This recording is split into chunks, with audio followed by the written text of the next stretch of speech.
3월 26일 주요 뉴스 시작하겠습니다. 먼저 조선일보입니다. 경부선을 잡아라. 4월 7일 서울 부산시장 선거운동 돌입 이렇게 되어 있습니다. 사진이 이제 4명의 후보들이죠. 그 밑에 기사에 보면 미국 성주 사드 기지 방치를 용납 못해 라는 기사가 있습니다. 미국이 지난주 국방장관 방한 때 경북 성주 주한미군 사드 기지의 열악한 생활 여건에 대해 우리 정부에 강한 불만을 표시한 것으로 알려졌습니다. 이 과정에서 동맹으로서는 용납할 수 없는 일이라는 그런 언급도 나온 것으로 알려졌고요. 기지 장병들의 안정적 주둔을 위한 공사가 사드 반대 단체의 저지로 수년째 진전을 보지 못하자 미국 측이 동맹에 대한 근본적 의심까지 제기하는 상황에 이른 것이다 라고 기사가 났네요. 그 아래로는 전술핵 탑재 가능한 탄도미사일을 북한이 발사했다라는 기사입니다. 비거리 약 450km, 한국 전형이 사정권에 든다고 하죠. 바이든 대통령 취임 후 첫 탄도미사일 발사한 것으로 보도가 되었습니다. 총 2발을 쐈다고 하네요.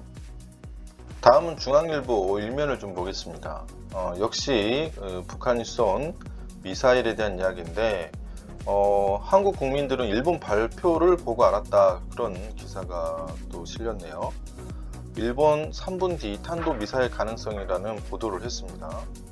합참은 4시간 지나서야 탄도 언급을 했고 일부에선 청와대 의식회 늑장 발표라는 이야기가 나오고 있습니다.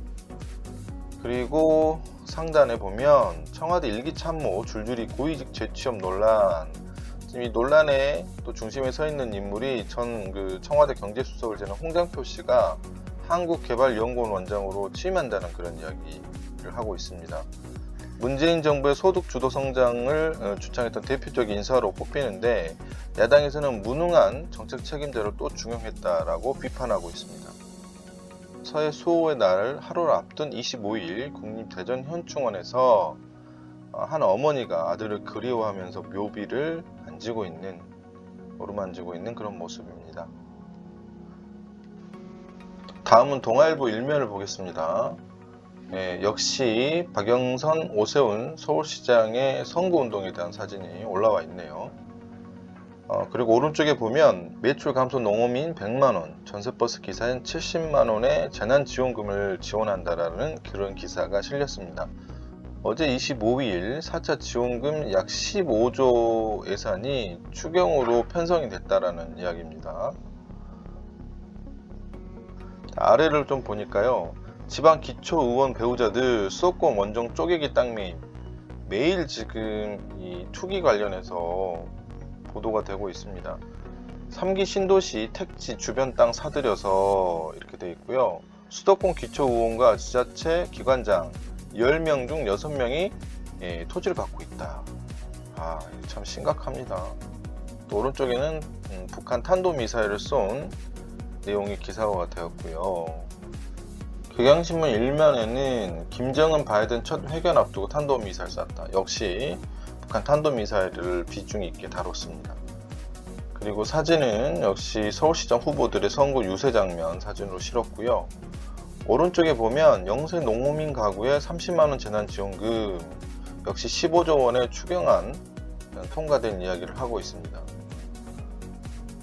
그리고 하단에는 국내 코로나 확진 10만 명 넘어 백신 접종은 73만 명이 했다라는 기사가 실렸습니다.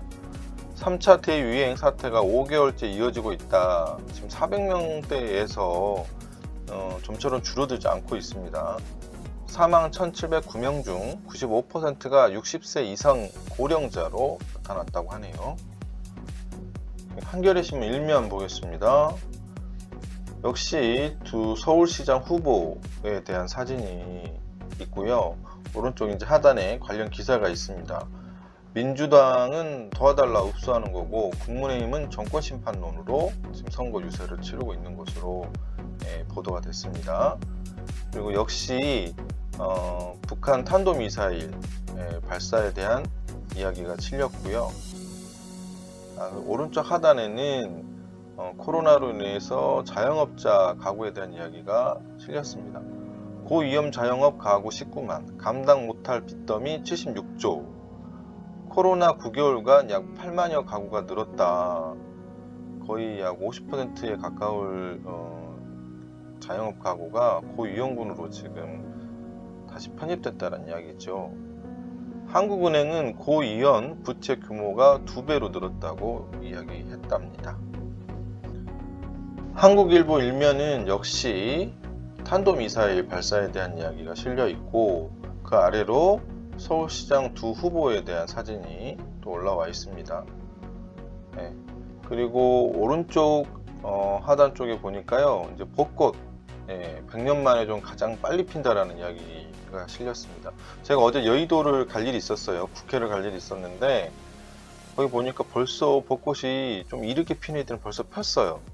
제가 생각하기에도 제가 여의도 생활을 오래 했기 때문에 여의도에서도 이렇게 벚꽃이 빨리 핀 적은 없었던 것 같아요. 상당히 이례적으로 빨리 피고 있더라고요.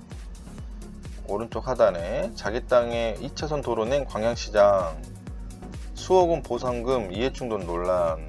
이건 좀 너무했습니다. 이거는 어떤 정치나 이런 이념을 떠나서 정말 이렇게 해서는 안 되죠. 시장이 된 이유가 자기 입속을 챙기기 위해서 하려고 했던 것밖에 안 되지 않습니까? 이제 경제 뉴스를 좀 볼게요. 한국경제 일면에는 술집에 술 간판 떼고 장사라는 정부가 오는 6월 30일부터 술 브랜드가 들어가는 5개 광고를 전면 금지하는 방안을 추진해 논란이 일고 있다. 건물 옥상에 걸리는 5개 광고는 물론 동네 식당이나 주점, 주류 회사가 운영하는 영업 운반 차량까지도 술병 그림이나 술 브랜드명을 넣은 광고 그림, 간판을 내걸 수 없게 됐다. 자영업자와 주류업체들은 현실을 무시한 과도한 규제라며 강력 반발하고 있다. 충분히 이해가 되는 부분이긴 하지만 이렇게 규제하는 것은 좀 과하지 않나 싶습니다. 그리고 하단에 가덕도 신공항 예산 3,900억 짬짬이 증액 이렇게 되어 있습니다. 국회 국토위 심사 없이 바로 처리했다. 지방 국회의원들 입속 챙기는, 호주머니 챙기는 거죠. 이게 다 실적으로 나중에 다가오는 거라서 매년 지금 이런 모습들을 보이고 있죠. 마지막으로 서울경제신문 살펴보겠습니다. 첫 번째 상단에 메인 뉴스 보니까요, 무역 분쟁 와중에 일본 히토류 의존만 더욱 커졌다. 최근 10년 새 국내에 수입되는 주요 히토류의 중국 의존도가 큰 폭으로 낮아진 반면 일본 의존도는 늘어난 것으로 나타났다.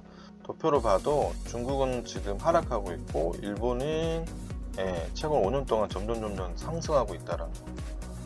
지금 북한에서도 히토류가 많이 나온다는데, 사실 북한과의 어떤 경제 협력이 잘 이루어지면 우리나라에 득이 되면 득이 됐지 어떤 악재를 가져다 주는 일은 아닌 것 같아요. 북한에 정말 히토류가 많이 있다는 그런 이야기를 제가 들은 적이 있는데 빨리 어떤 회복이 됐으면 좋겠습니다. 수도권서 토지 구입된 자금 조달 신고 의무화, 앞으로 정부가 수도권에 토지를 구입할 때 자금 조달 기획서를 의무적으로 제출하도록 하는 방안을 추진한답니다.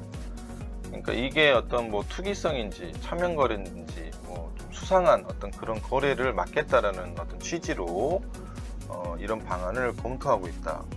이게 소잃고 외양간 고치는 그런 격이라고 할 수 있죠. 이게 오늘 이번에 이렇게 터진 일이지만 이게 어제 오늘이 일이겠습니까? 이미 알고 있었는데 감사에서도 이미 드러난 부분들이 많이 있었지만 솜방망이 처벌을 해서 이런 일을 더 키웠다고 할 수 있죠. 이상으로 3월 26일자 주요 뉴스 살펴봤습니다. 안박사였습니다.